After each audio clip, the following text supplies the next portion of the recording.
Morning mga kapogi, everyday task and daily monitoring naman tayo sa area natin, coastal to Dasma boundary.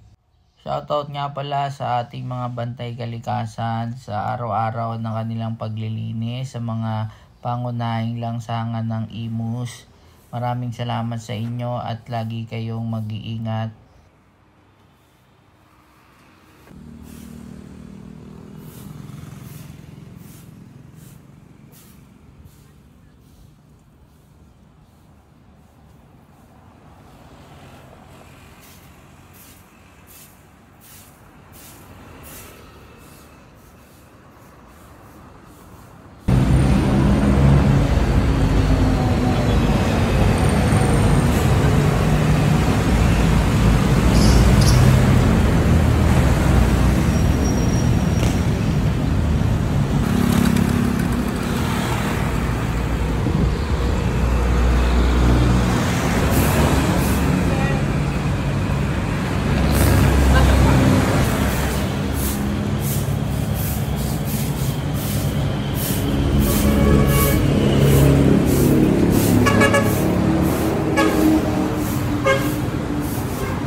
Para po sa kalaman ng lahat, meron po pala tayo mga bottle bin sa mga matataong lugar na pwede po natin dun itapon ang ating mga PET bottle pagkatapos po natin gamitin para hindi na po kumalat sa daanan.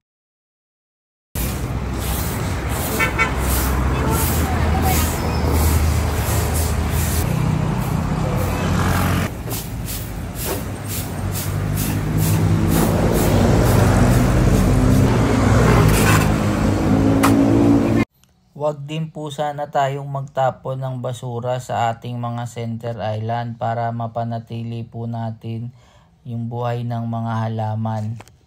Marami pong salamat.